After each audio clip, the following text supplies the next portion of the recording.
Finalmente chegamos ao nosso último estudo, a nossa última pregação dessa série, né? Já se passaram 3 meses, 12ª mensagem, né? Tivemos uma introdução, 10 mandamentos, realmente o tempo tem passado rápido. Eu sei que eu falei isso várias vezes ao longo dessa série e agora, né, a gente chega a uma conclusão talvez mais forte em relação a isso. Estamos estudando então os 10 mandamentos e a sua relevância para os dias atuais. E eu creio que essa mensagem, essa pregação, talvez seja a mais importante, que a gente vai fechar essa questão e a gente vai olhar especialmente como nós, né, cristãos, à luz principalmente do Novo Testamento, como nós nos relacionamos com os mandamentos de modo geral.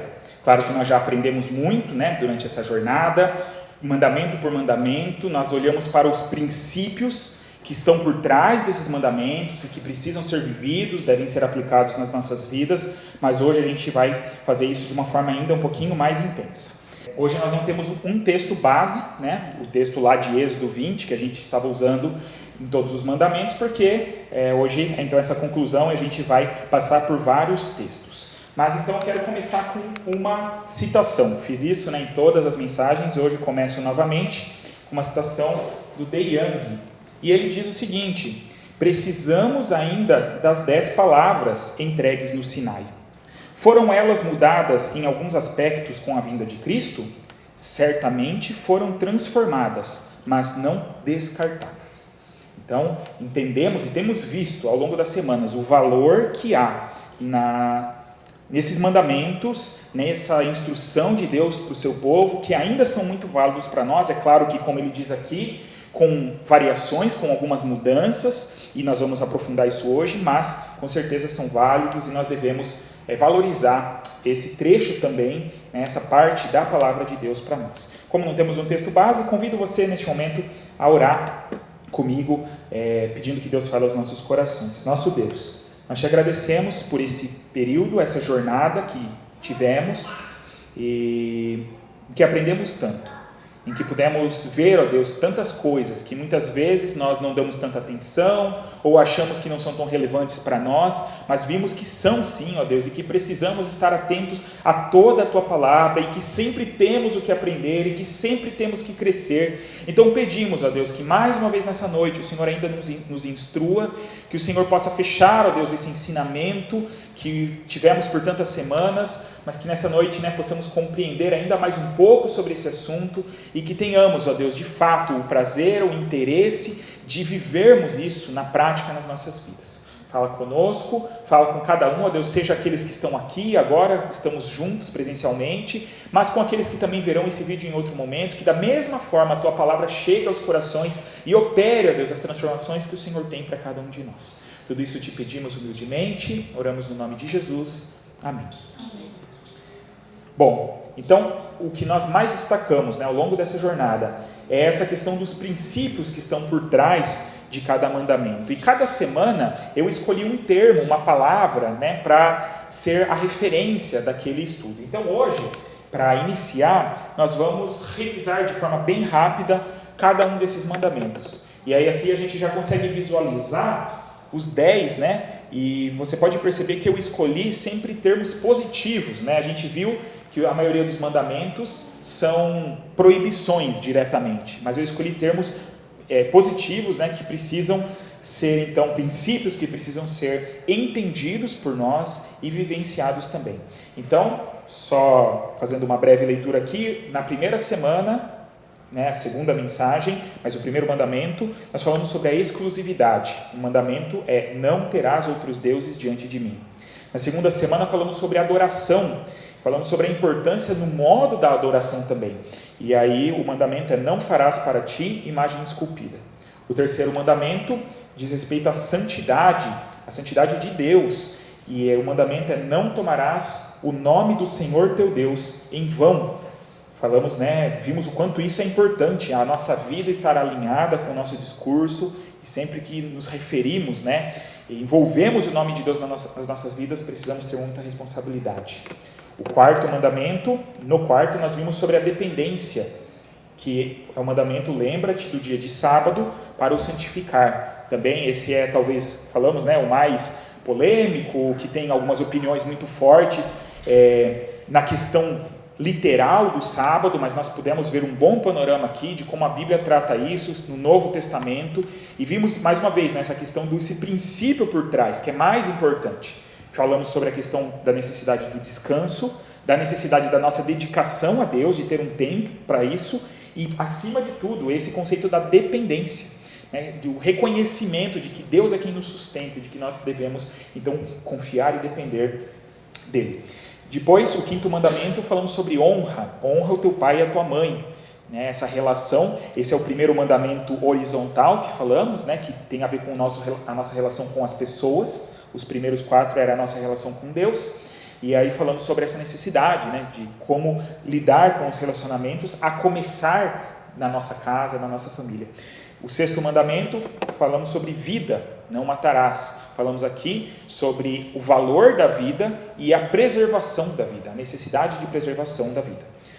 O 7º mandamento, falamos sobre fidelidade, não adulterarás, e também ampliamos um pouco essa questão, vimos que não é só uma simples proibição de uma coisa só, mas que isso se amplia para muitas outras questões da nossa vida.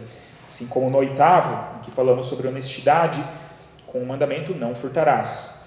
No 9º, falamos sobre verdade, em não dirás falso testemunho, que da mesma forma, também é um mandamento específico lá para o contexto do tribunal, de uma questão legal, mas que nós vimos que isso deve ser vivido, a questão da verdade, em todos os aspectos da nossa vida. E por último, semana passada, falamos sobre o contentamento, e o mandamento é não cobiçarás.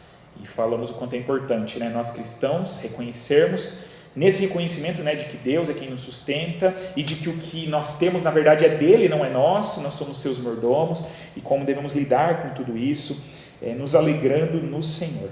Então, muita coisa, dá para a gente relembrar um pouquinho aí de cada semana e perceber o quanto nós podemos ter a nossa visão ampliada sobre todos esses mandamentos. E hoje, como eu falei, nós vamos olhar principalmente para o Novo Testamento. Nós já falamos em cada um dos mandamentos sobre o Novo Testamento, mas a gente vai olhar para algumas questões mais gerais e como nós, então, cristãos, nos relacionamos com o Novo Testamento.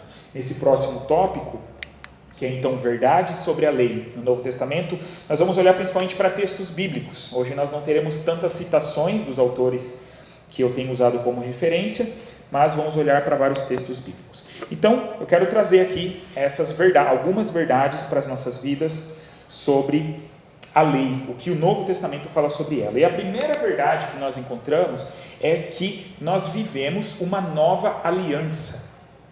Vivemos uma nova aliança. No Antigo Testamento, no texto que nós estamos lendo, em que Deus dá a lei para o seu povo, Deus estabelece uma primeira aliança com o seu povo, com o povo de Israel. A aliança do povo era a aliança da lei. A lei era o centro dessa aliança. Deus chega para o povo e propõe que o povo se consagre a Deus, cumpra o que Deus tinha para eles e que então Deus os conduziria e seria o seu Deus. Nós vemos isso, e aqui é o primeiro texto que eu já compartilho para nós lermos, em Êxodo capítulo 19, os mandamentos estão no capítulo 20, então um pouco antes, quando eles chegam lá perto do Monte Sinai, Moisés vai subir para receber esses mandamentos, Deus primeiro dá uma palavra para Moisés transmitir para o povo. Então em Êxodo 19, versículos 5 e 6, eu coloquei ali o 5, uma parte do 6 e depois o 8, resumindo um pouquinho só para a gente ter esse panorama. Então, diz assim: agora, portanto, se ouvirdes atentamente a minha voz e guardardes a minha aliança, sereis minha propriedade exclusiva dentre todos os povos. Porque toda a terra é minha, mas vós sereis para mim reino de sacerdotes e nação santa. Depois lá no versículo 8 diz: e todo o povo respondeu de comum acordo: faremos tudo o que o Senhor falou. Então a gente vê um dos momentos que estão registrados esse acordo, essa aliança de Deus com o povo. Deus fala: olha, se vocês me ouvirem, se vocês me obedecerem, e ele estava se referindo a essa lei que seria entregue, então vocês serão meu povo, exclusivo, específico, e eu vou conduzir vocês. E o povo concorda com isso. Mas mesmo no Antigo Testamento, e então nesse primeiro ponto a gente vai olhar na verdade ainda para textos do Antigo, mas que já apontam para essa realidade, Deus já indica que a dinâmica no cumprimento da lei mudaria.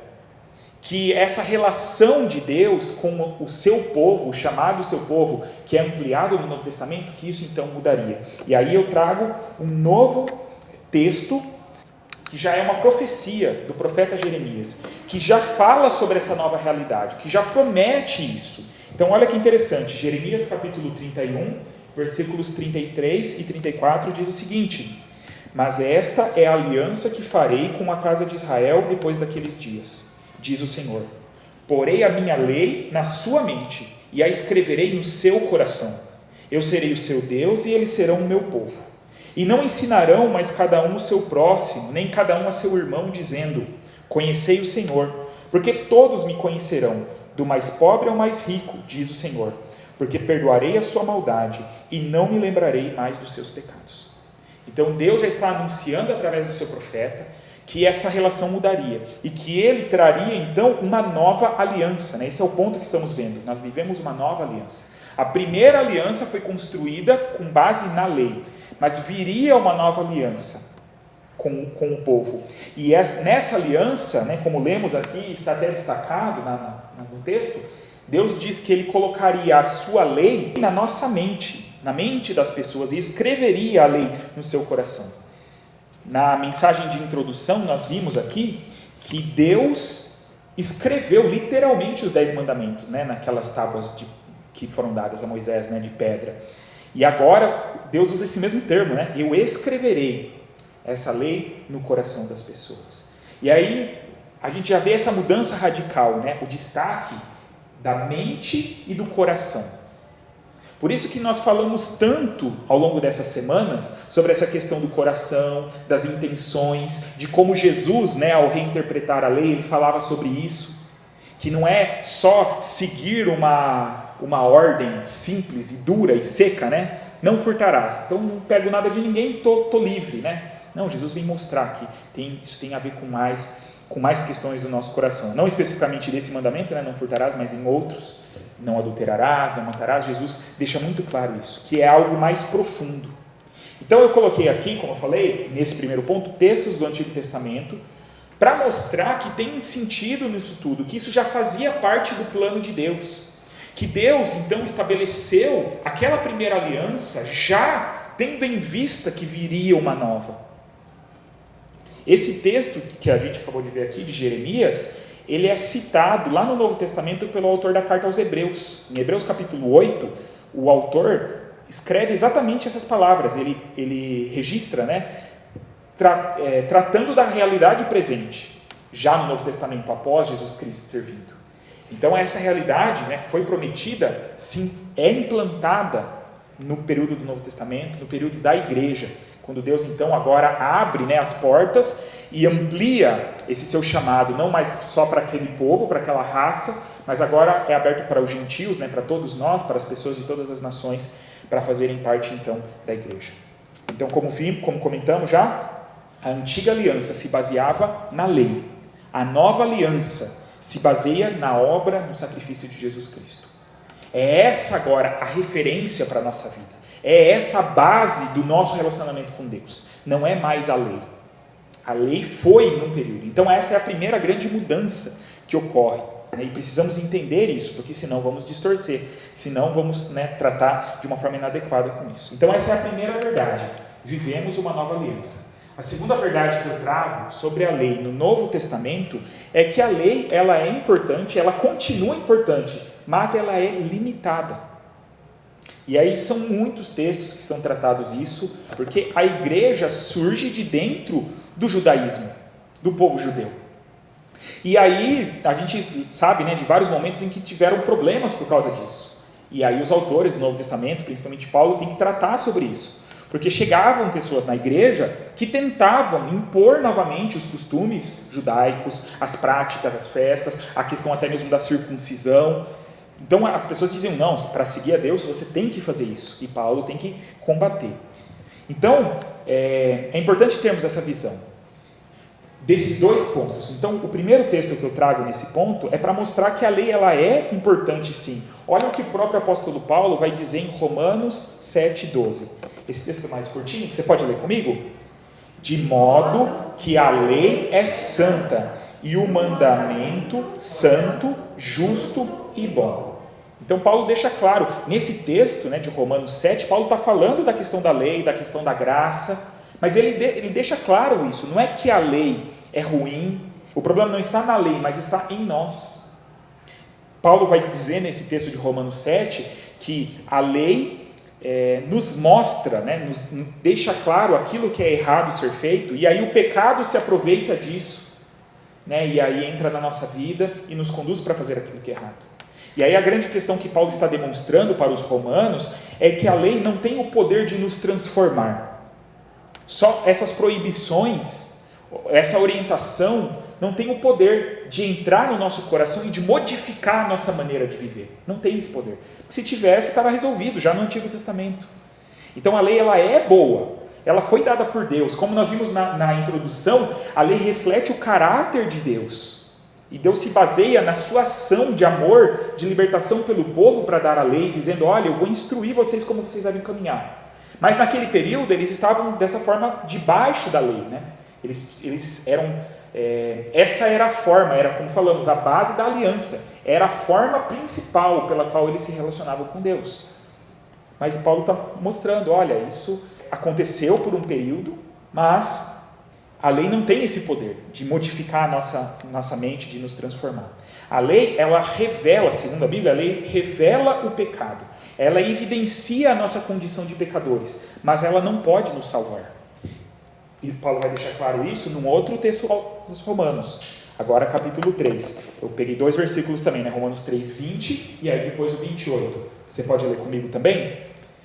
Porque ninguém será justificado diante dele pelas obras da lei, pois pela lei vem o pleno conhecimento do pecado. Concluímos, pois, que o homem é justificado pela fé sem as obras da lei. Então Paulo deixa muito claro isso, né, que a lei não tem esse poder de salvação. A lei, ela serve para mostrar o conhecimento do pecado, para nos mostrar que somos pecadores, que precisamos de uma salvação, mas ela não pode modificar. Simplesmente, né, se eu me esforçar por seguir a lei, isso não vai me fazer justo. Eu continuo sendo pecador. Eu posso fazer todo o esforço, eu posso tentar cumprir à risca, né, toda a lei, mas eu ainda não vou conseguir ter a minha comunhão de novo com Deus só por essas atitudes. E além, ainda eu vou trazer mais um texto, além da carta aos Romanos, Paulo fala muito sobre essa questão da lei na carta aos Gálatas. A gente já estudou aqui um tempo atrás na escola bíblica. O assunto principal da carta aos Gálatas é esse também, essa relação com a lei, com o Antigo Testamento, com a Antiga Aliança. E ele trata da importância da lei, em Gálatas também, mas aí eu selecionei um texto em que fica claro esse caráter provisório da lei. Olha o que diz Gálatas 3, de 23 a 25, eu vou pedir mais uma vez que você leia comigo. Mas, antes que viesse a fé, éramos mantidos debaixo da lei, nela confinados para a fé que haveria de ser revelada. Desse modo, a lei se tornou nosso guia para nos conduzir a Cristo, a fim de que pela fé fôssemos justificados. Mas, tendo chegado à fé, já não estamos sujeitos a esse guia. Interessante, né? Como Paulo explica essa questão. Ele fala, ó, a lei era importante. E nós, né, ele se refere ao povo judeu, porque ele fazia parte desse povo, nós fomos mantidos por esse período, debaixo da lei, confinados na lei, até que a fé fosse revelada. E aí ele vai dizer que a lei era um guia. A lei apontava para Cristo. Cristo é o perfeito, Cristo é a plenitude da revelação de Deus. E a lei era algo, então, provisório. Ele deixa claro isso quando lemos ali no final. Mas, tendo chegado à fé, já não estamos sujeitos a esse guia. É como a gente pensa na nossa realidade, né, humana, assim, normal. Imagine uma criança, né, um bebê, que quando é pequeno, precisa de toda uma orientação, né, não consegue fazer nada, não sabe nada como se faz. E aí vai sendo orientado pela mãe, pelo pai, por outras pessoas que em alguma medida participam disso. até o momento que ele cresce, e agora ele é capaz de cuidar da sua vida, de cuidar das suas coisas, de tomar as suas decisões, e é dessa forma. Então a lei, ela é essa figura que Paulo usa, ela era um guia, né, como alguém que, então, ou algo, né, que conduziu até o momento em que a revelação fosse plena e completa. Então a função da lei é mostrar, no fim das contas, que nós somos pecadores, que nós estamos perdidos, que nós não temos condição de agradar a Deus, que a gente pode se esforçar o quanto a gente quiser, que a gente não vai conseguir, a gente não consegue se salvar, então a gente precisa de algo maior, de alguém maior, que é Jesus Cristo. Então esse é a principal função da lei. E agora, então, nós não estamos mais debaixo da lei, né? Não estamos mais mantidos debaixo da lei, como uma obrigação sobre nós, que a gente não pode, né? Não é essa a relação que Deus propõe para nós. Estamos agora debaixo da graça de Jesus, como falamos no primeiro ponto, nessa nova aliança, que se baseia no sacrifício de Cristo. É esse o fundamento da nossa relação com Deus, não é mais a lei, a obediência à lei propriamente dita. Então, existe uma questão muito fundamental que nós precisamos entender. O problema não está no nosso desejo ou no interesse de alguém ou de algum grupo, né, de observar a lei, de cumprir, porque a gente falou aqui dessas discussões, né, de grupos que falam, não, mas está errado, como que você não guarda o sábado, por exemplo? A gente sabe que esse é talvez o ponto mais polêmico aí dentro da lei. Então, o problema até não está, e a gente falou isso naquela ocasião, alguém que acha, então, que para agradar a Deus a pessoa faz isso. Mas o problema está em pensar que cumprir a lei nos traz algum tipo de mérito, que a nossa relação com Deus tem que ser pautada por isso, que é isso que vai fazer com que Deus me aceite, que é isso vai me fazer merecedor do amor de Deus, da sua salvação.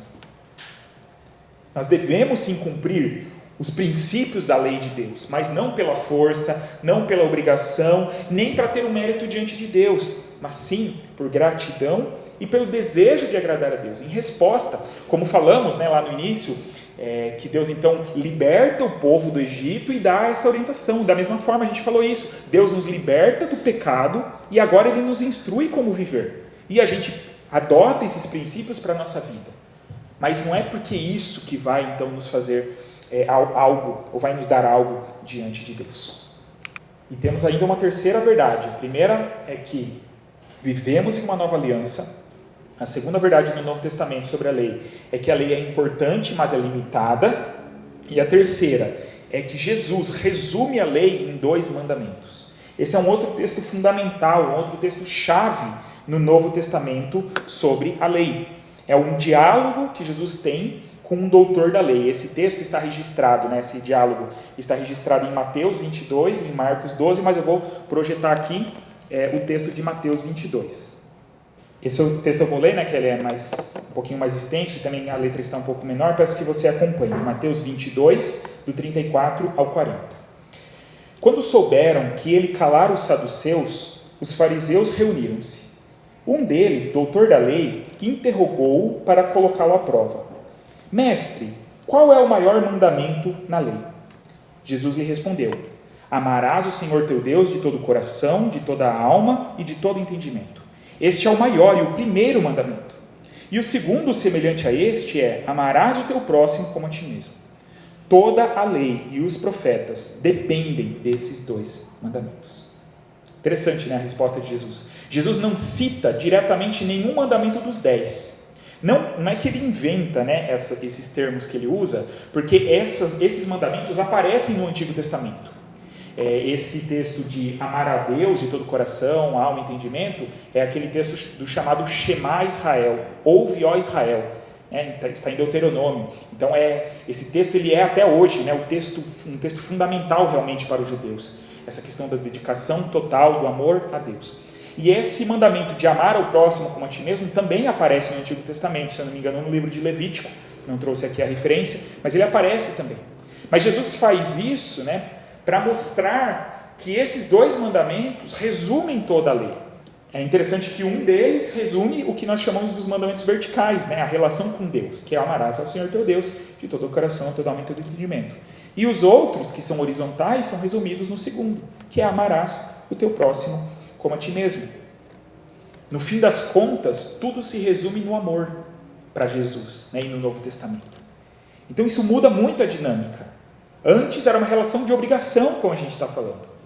Não, eu tenho que cumprir. O que eu preciso? Onde eu não preciso mais, né?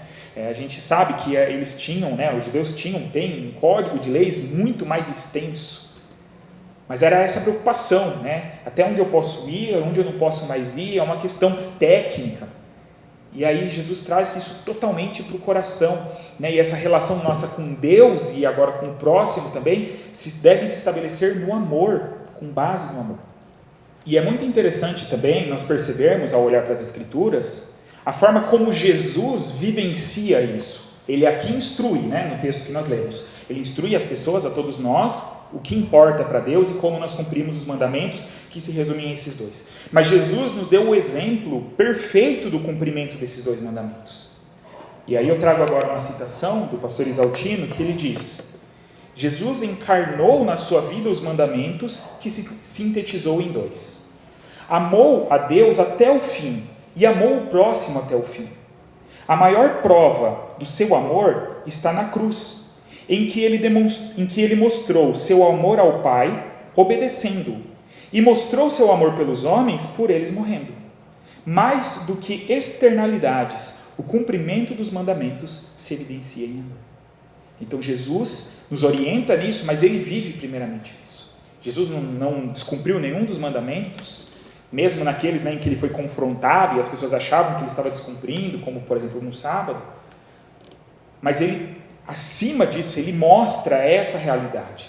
Ele não cumpriu só a cartilha, as regrinhas, mas ele vivenciou esse amor levado ao limite, ao extremo máximo, por Deus e também pelos homens. Então essas são as verdades, né, que eu resolvi trazer. Talvez poderíamos listar outras, né, porque não estamos presos a um texto só, mas isso a Bíblia nos mostra, que nós vivemos em uma nova aliança, que não se baseia mais na lei, se baseia na graça de Cristo. Nós vimos que a lei é importante, sim, ela é boa, mas ela é limitada, ela não tem poder de nos salvar. E vimos que Jesus então resume a lei nesses dois mandamentos, que é o que nós devemos observar então com maior dedicação, mais do que seguir, né, uma lista, é ter esse tipo de postura que Jesus também teve. E aí, com base nisso tudo, nós podemos ter dividindo, né, de uma forma simples, 3 formas de lidar com a lei. Tem 3 maneiras básicas em que a gente pode lidar com a lei. E aí eu trago isso para a gente pensar qual é a que nós devemos ter. A primeira forma é o chamado legalismo. Só para dar os créditos aqui também, essas definições eu me baseei no comentário do John Stott, é um pastor também, no seu comentário sobre Romanos, onde ele trata sobre essa questão da lei. Então a primeira forma de lidar com a lei é o legalismo, que é observar rigorosamente a lei e estar sob sua servidão. Então é tratar a lei como ela sendo de fato a coisa mais importante, ela como sendo o centro da nossa relação com Deus e não Jesus. Então muitas pessoas fazem isso. E muitas vezes a gente pode fazer isso também em alguma medida, né? Talvez em algumas questões. Tem gente que é extremamente legalista em alguns pontos, em outros não, né? Talvez aqueles que para ele sejam mais difíceis, né? A igreja, de modo geral, infelizmente, às vezes age dessa forma, né? Lida, por exemplo, com alguns pecados de forma diferente como de outros, né? Algumas coisas são totalmente condenadas, a gente não aceita de jeito nenhum. Agora tem outras coisas que, né, passa-se um paninho. Então é complicado isso, né? A gente tem que ter uma visão mais equilibrada que a gente vai ver mais para frente. O legalismo não é o caminho, né, que Deus tem para nós. Normalmente quem é legalista vai cair em muitos erros, vai ter que muitas vezes manter uma questão de aparência, porque nós somos limitados, né? Como falamos, a lei serve inclusive para mostrar isso, que nós não somos capazes de cumpri-la por nós mesmos. Então, essa, né, é a primeira forma que já vemos que não é adequada. A segunda forma é a libertinagem, que é a ideia daquele que detesta, que rejeita completamente a lei. É aquele que distorce a liberdade que recebemos em Cristo. Não estamos, como falamos, mais debaixo da lei. Não é isso mais que coordena a nossa relação com Deus, mas aí a pessoa usa isso como um pretexto para se entregar ao pecado. Deus não se importa com isso, né? Deus não está preocupado com essas coisas. E aí nessa alegação, né, eu faço aquilo que eu quero, aquilo que eu desejo, aquilo que eu penso. Paulo, acho que é aos Gálatas mesmo, ele vai dizer isso: não useis da vossa liberdade como pretexto para o mal, mas vivei como servos do Senhor. Então, esse é outro extremo que deve ser evitado. Nós não devemos nem levar, né, a lei dessa forma, com legalismo, e também não devemos rejeitar e achar que, né, podemos fazer qualquer coisa. E aí chegamos na terceira opção, que é a opção do equilíbrio, que é quando nós respeitamos, né, é respeitar e obedecer a lei, não por imposição, mas por amor. A gente faz isso porque a gente entende que a instrução de Deus para nós é o melhor para a nossa vida. Deus nos instrui porque Ele quer o nosso bem. Se Ele está falando que isso é o melhor, eu faço, eu obedeço. E aí, como estamos falando aqui, né, sigo esses princípios que estão por trás, não só o cumprimento, né, da letra simples, mas os princípios que estão por trás. De Young diz o seguinte: podemos guardar todos os 10 mandamentos com perfeição? Não. Eles servem para trazer à tona o nosso pecado e nos levar à cruz? Certamente. Contudo, esses mandamentos também nos mostram o caminho da vida, o caminho para amar o próximo e o caminho para amar a Deus de todo o coração e de toda a alma. Interessante isso, né? Ele fala, realmente nós como cristãos entendemos que não são os mandamentos que determinam a nossa relação com Deus, porque nós não somos capazes de cumpri-los totalmente. Eles, na verdade, têm esse objetivo principal, que é nos levar a entender que somos pecadores e que precisamos de Cristo, mas isso não tira o seu valor em si. Eles também servem, eles também nos mostram o caminho para amar a Deus e para amar as pessoas da maneira que Deus espera de nós. Quem ama a Deus vai buscar aplicar, né, aqueles princípios, não vai ter outro Deus diante dele e tudo mais, né? A gente poderia falar de todos os mandamentos. Então, mais uma vez aqui, quero destacar isso, né, que nós sempre devemos procurar então seguir os princípios da lei de Deus, ou das leis, de cada uma das leis. E aí, caminhando, né, já para a nossa última parte da pregação, eu trago mais uma vez aquelas orientações mais práticas que precisamos buscar na nossa vida, como todas as semanas. E aí eu trago então, para vivermos os princípios da lei de Deus em nossas vidas, precisamos de algumas coisas. Como estou falando aqui, para vivermos os princípios da lei, não a lei simplesmente, mas os seus princípios. Precisamos de algumas coisas, e a primeira delas é a ação contínua de Cristo em nós. Assim como a salvação é uma obra de Deus em nós não poderíamos nos salvar por nós mesmos, né? O sacrifício é de Cristo, é Deus que planejou isso e que efetivou isso, sem a nossa participação. Da mesma forma, a santificação também é uma obra de Deus nas nossas vidas. O legalista acha que ele, né, pode ser santo, que ele vai ter a capacidade de fazer as coisas pelo seu esforço e então cumprir os mandamentos, mas nós entendemos que não, que só podemos viver o que é certo, o que Deus tem para nós, se Cristo estiver agindo em nós. Somente por meio dele, de Jesus, é que podemos viver uma realidade diferente. Heifler diz o seguinte: não temos condição moral própria de viver conforme os 10 mandamentos, a não ser que Cristo em nós nos capacite pela fé, de maneira que o preceito da lei se cumpra em nós, que andamos no Espírito Santo. Então agora, com Cristo habitando em nós, conduzindo as nossas vidas, através do seu Espírito Santo, nós podemos vivenciar. Ainda vamos ter as nossas falhas, né? Vai ter momentos em que a nossa carne vai talvez falar mais alto e vai nos fazer pecar também, mas é possível, né, vivenciar isso. Então nós precisamos nos submeter a Jesus constantemente, cada dia nas nossas vidas.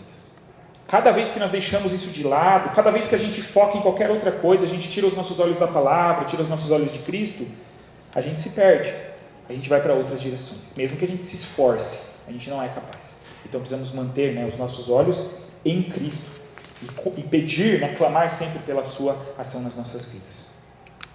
Então, para vivermos os princípios da lei de Deus em nossas vidas, precisamos da ação contínua de Cristo em nós, precisamos também de uma forma de pensar transformada.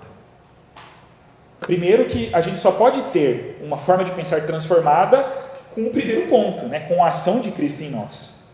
Mas se nós tivermos, né, uma forma de pensar correta, transformada por Deus, nós vamos viver, nós vamos agir também de maneira correta. Então, precisamos, antes de mais nada, de uma compreensão adequada sobre o que Deus fez por nós. Por isso que foi tão válido, né, no mínimo para mim, estudar esses mandamentos e lembrar dessas verdades e firmar o que nós estamos tratando hoje, de que nós não estamos mais na aliança da lei, mas na aliança de Cristo, o que isso significa, o que Deus já fez por nós. E aí nós vamos então entender melhor como Ele quer que nós nos relacionemos com Ele. Não é uma relação de troca, né? Ó Deus, estou cumprindo aqui os mandamentos, então agora o Senhor me abençoa. Não. A gente obedece a Ele, a gente serve a Ele em resposta, em gratidão ao que Ele já fez. Então a gente deve rejeitar, como a gente viu naquele ponto, tanto o legalismo quanto a libertinagem. A gente não vai se preocupar mais em obedecer a Deus apenas em atitudes exteriores, né, cumprindo essa lista de exigências, mas com um coração realmente transformado por Ele, com uma maneira de pensar diferente. Trago mais uma citação, e essa vai ser a última, né, de toda essa nossa série, do pastor Isaltino, que eu achei muito preciosa. Olha o que ele diz: deveríamos ter uma macrovisão, centrarmos-nos em valores e não em coisas. Com valores corretos, que permitem uma visão correta, faremos as coisas corretas, sem proibição, mas por formação, por caráter. Nós podemos fazer aquilo que é correto, não por uma lista de proibições, mas por caráter, por termos sido formados, por crescermos nisso, aprendermos isso e isso fazer parte da nossa vida. Nós devemos, né, crescer de maneira a que passamos a obedecer a Deus naturalmente. A gente faz o que é certo naturalmente. A gente lida de maneira correta com Deus, de maneira correta com o próximo, de forma natural.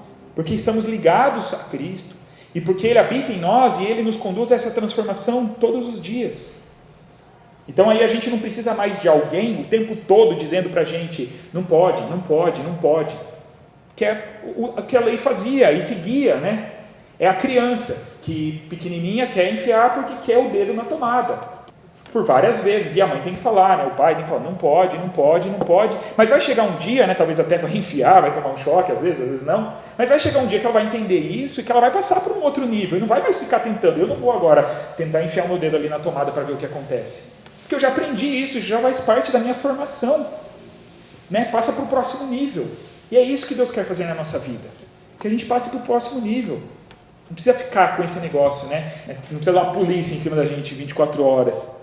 Falando o que a gente pode e o que a gente não pode fazer. Porque o nosso caráter é formado, porque a gente deve alcançar, né, e crescer a cada dia na nossa maturidade cristã. Em alguma de suas cartas, Paulo critica, né, uma igreja, porque ele fala: olha, vocês parecem bebezinhos na fé, né, em outras palavras, vocês ainda precisam de leite espiritual, vocês já deveriam estar se alimentando com coisa mais sólida, com coisa que traz mais sustento, mas vocês não estão nesse ponto ainda. Então essa questão de ficar olhando para a lei dessa maneira tem a ver com isso. Mas a nossa vida deve ser transformada, então, a ponto de fazermos isso, né, naturalmente, de obedecermos a Deus, de amarmos a Deus principalmente, de amarmos o próximo e as nossas ações serem conduzidas por isso. Como falei, mais uma vez, digo, né, vamos errar, vamos falhar, sempre vai ter um ponto, uma área na nossa vida que ainda precisa ser aperfeiçoado, não é que a gente vai, né, chegar um dia e falar assim: agora está pronto, né? Mas a gente precisa entender isso e entrar nesse processo e permitir que Deus trabalhe assim nas nossas vidas. Para vivermos os princípios da lei de Deus em nossas vidas, precisamos viver com base no amor. E aí eu volto, né, para o ponto do que nós destacamos, as palavras de Jesus, que vimos que tudo se resume no amor. Nós podemos fazer as coisas por obrigação, nós podemos nos relacionar, inclusive, com as pessoas por obrigação, mas é muito melhor quando nós escolhemos o caminho do amor. Não é mesmo? Não é duro quando a gente tem que se relacionar com alguém e é pela obrigação simplesmente, mas quando a gente tem o caminho do amor, é tudo diferente. E é isso que Deus tem para nós, é isso que Deus quer para nós. E aí cabe a nós a pergunta: será que nós amamos a Deus de verdade? E as pessoas, nós amamos de verdade também? Nós baseamos a nossa vida, os nossos relacionamentos no amor de fato?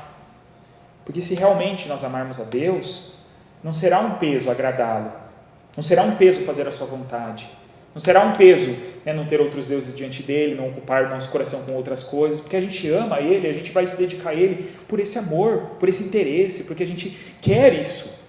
Se realmente amarmos o nosso próximo, não será difícil respeitá-lo, Não será difícil agirmos de maneira justa, né? Não furtando, não adulterando, não matando os outros, né? Ou com todas as ampliações que a gente viu sobre isso, porque a gente ama. Esse é o último texto também que eu trago para a nossa série, muito interessante, Romanos 13, né? Mais uma vez Paulo, mais uma vez aos Romanos 13, de 8 a 10, e olha o que ele diz: não fiqueis devendo coisa alguma a ninguém, a não ser o amor de uns para com os outros, pois quem ama o próximo tem cumprido a lei. Portanto, não adulterarás, não matarás, não furtarás, não cobiçarás, ou qualquer outro mandamento. Tudo se resume nisto: amarás o teu próximo como a ti mesmo.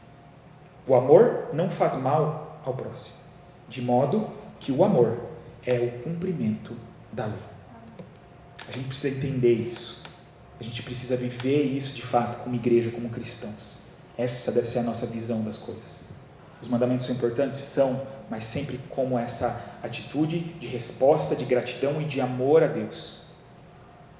Se Deus me amou tanto, mandou seu filho para morrer em meu lugar, como eu posso não dedicar a minha vida a Ele? Ele não precisava fazer isso, Ele não tinha dever nenhum nesse sentido.